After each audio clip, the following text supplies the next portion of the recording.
And then the book also went on and talked about how does this kind of experience, this kind of trauma, impact us physiologically in our body and in our mind as well. So maybe we'll dive into that a little bit because I find that very, very helpful as well.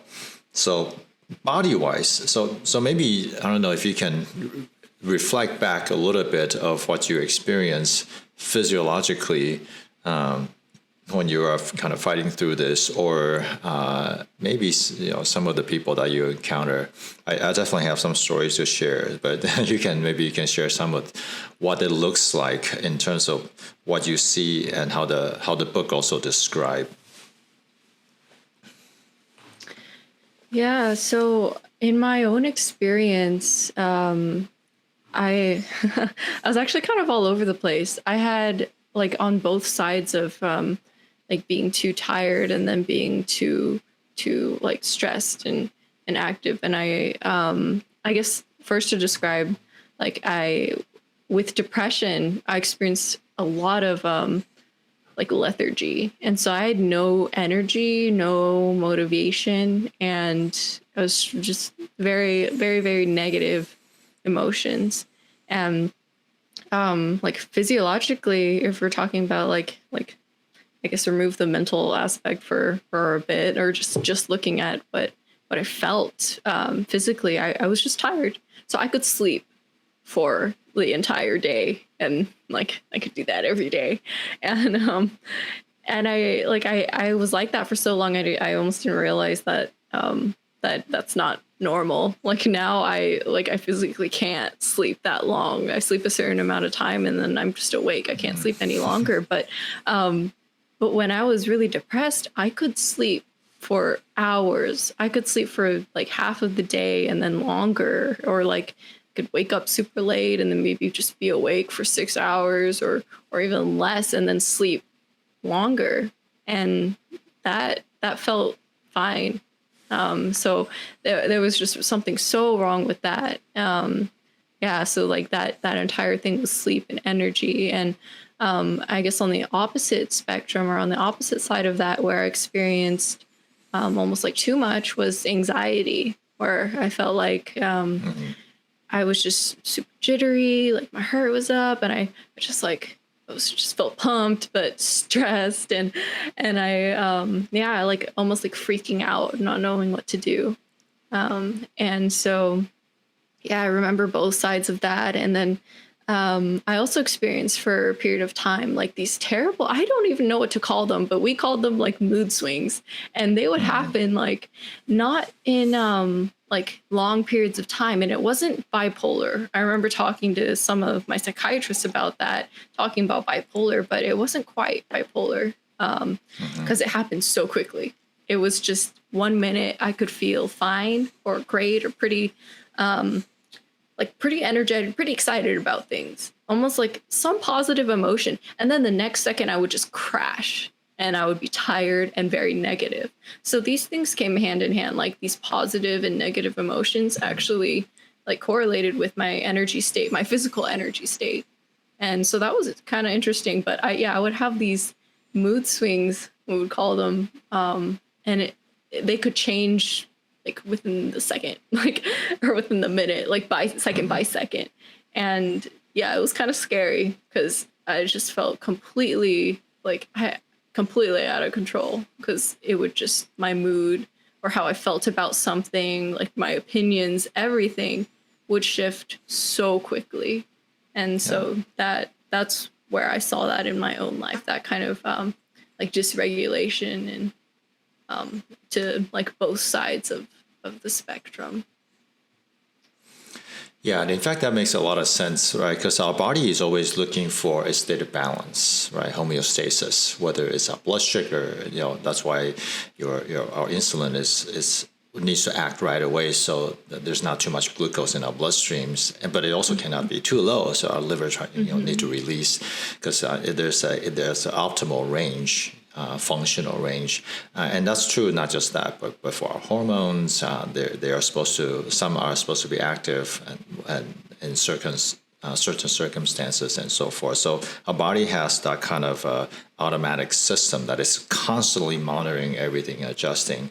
But somehow in a state of stress or trauma, where whether it's what you are experiencing at the moment or just your mental playback of these trauma, it triggers all these activities internally because our brain seems to not able to recognize it. Hey, is this something that's happening right now? Or, and because even the replay of memory, it feels like it's happening now. So your body is responding, right?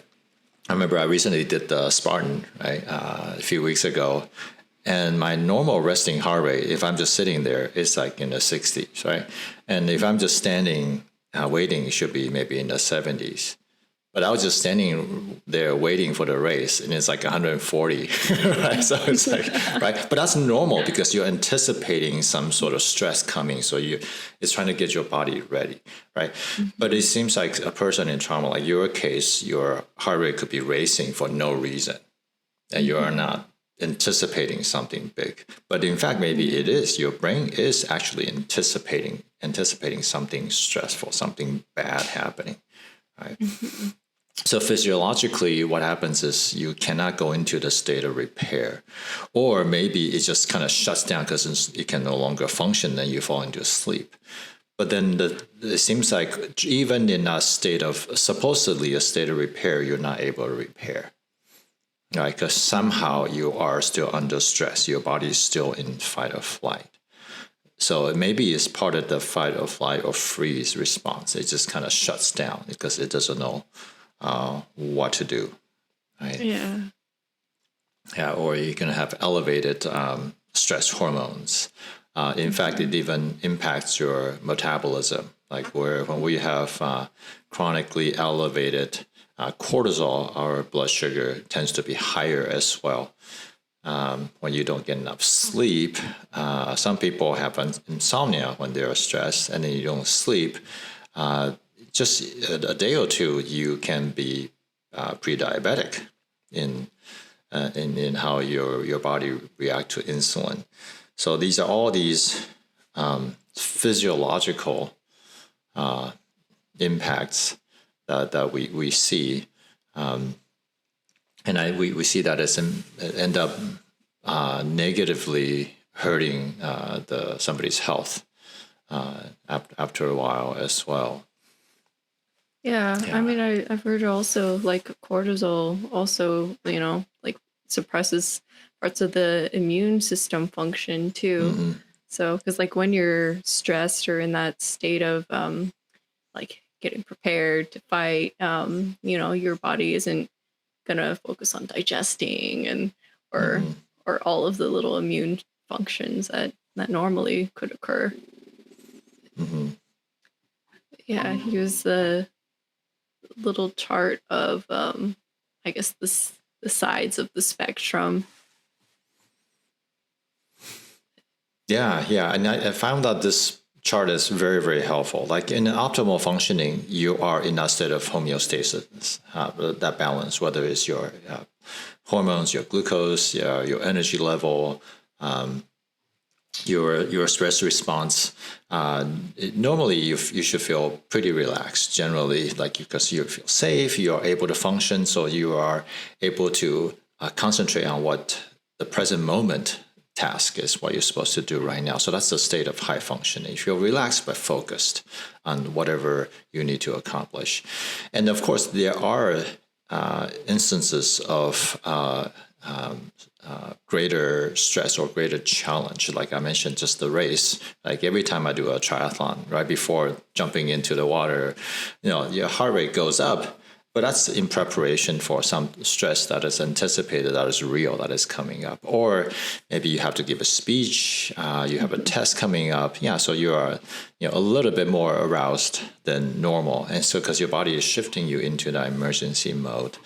But that's okay because you need that boost of energy, and your body automatically shut down some of the repair, the reproductive, the digestion, the healing, and maybe the antibiotic responses of your muscle, rebuilding muscle, so forth. These building and repair functions get shut down for a little bit, right? So you can put all your energy into fighting this emergency.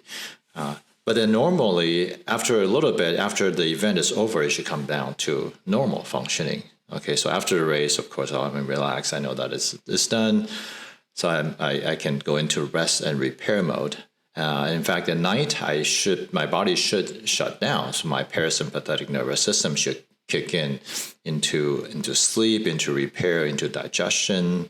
Though the immune functions and the repair functions, the cell repair functions come online, and it's rebuilding muscle again, and so forth at night. And so you go into this, the lowest arousal will be deep sleep. And deep sleep is neurorestorative. It's restorative to your body. But I think what we see is that this system becomes so dysregulated in somebody in trauma. Sometimes you get stuck in this emergency mode. You can never come out of it. You're always feeling like that. And then maybe you crash and you just kind of sleep for a long, long time. And so there isn't a balance, and your body is trying to figure out where you're supposed to be. And it seems like that's what you're describing as well. Like one moment you feel okay, but then you sleep all day. Yeah. I guess just not being able to find a good balance between those two, and that's just my body struggling to figure out like what to do. Yeah, so that's definitely what I see a lot as well. People, because of their experience, their traumatic response, they are stuck. Sometimes they're stuck in both. Like their emergency mode, because their brain keeps replaying all the dangers, and your body keeps anticipating the danger, but then not draining so much energy. You have absolutely no energy to do anything. Yeah, it's very, people who haven't experienced it, is really hard for them to understand. And it's like, it doesn't make sense. You're not doing anything, right? Why are you tired? I don't get it. Yeah. So it's kind of like that.